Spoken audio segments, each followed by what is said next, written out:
ओम एक ऐसा रहस्यमय शब्द जिसे हिंदू धर्म का सबसे पवित्र शब्द कहा जाता है।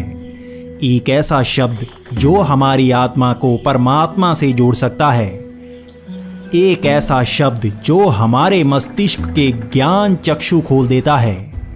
लेकिन क्या सच में हम इसके बारे में पूरा सच जानते हैं? आखिर क्या है इसे उच्चारण करने की विधि और क्या है इसका असर? अगर हम हमारे धर्म ग्रंथों से जानें तो ओम एक ऐसी ध्वनि है जो शून्य को मस्तिष्क से जोड़ सकती है। हमारे वेदों में ओम को उत्पत्ति का स्रोत माना जाता है, अर्थात इसी से सृष्टि की रचना हुई है। जब इस सृष्टि की भौतिक अवस्था की शुरुआत हुई तब सबसे पहली ध्वनि ओम की ही थी। ऐसा नहीं है कि ओम की ध्वनि को सिर्फ हिंदू धर्म तक सीमित रखा गया है। जैन धर्म, बौद्ध धर्म और सिख धर्म में भी इसके बारे में विस्तार से बताया गया है। 21वीं सदी में तो पश्चिमी वैज्ञानिक भी ओम पर रिसर्च करने में लग गए हैं, क्योंकि योग मुद्रा में इसका असर शरीर पर चमत्कारी रूप से होता है। भारत की कई यूनिवर्सिटीज में ओम शब्द पर कई तरह के शोध हुए, जिसमें ये असर सब पर साफ था कि रोज ओम का उच्चारण करने वाले लोग दूसरों से ज्यादा शांत थे। लेकिन सबसे बड़ा चमत्कार तो ये था कि ओम के उच्चारण से उन लोगों की कई बीमारियां बड़े ही धीमे असर कर रही थी। कई वैज्ञानिक इसे प्लेसिबो इफेक्ट मान रहे थे। प्लेसिबो इफेक्ट तब होता है जब कोई नेगेटिव व्यक्ति को पॉजिटिव चीज से बदला जाता है। जैसे कई लोग बिना बीमार होते हुए भी खुद को सोच सोच कर बीमार हो जाते हैं।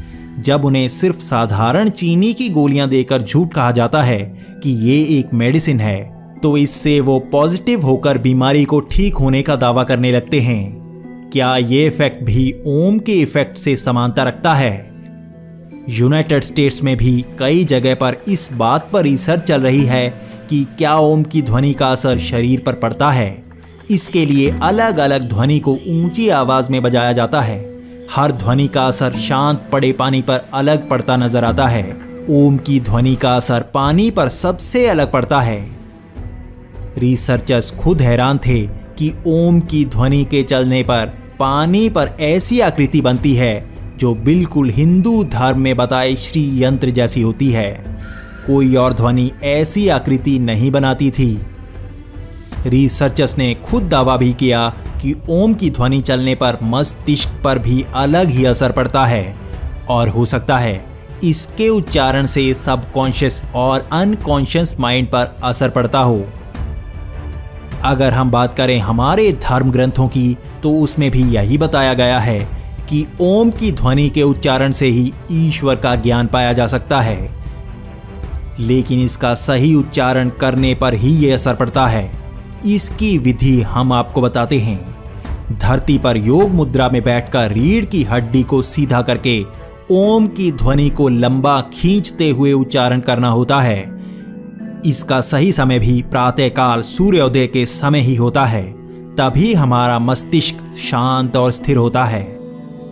इसका उच्चारण भी एक एक शब्द को लंबा खींचकर करना पड़ता है। ओम।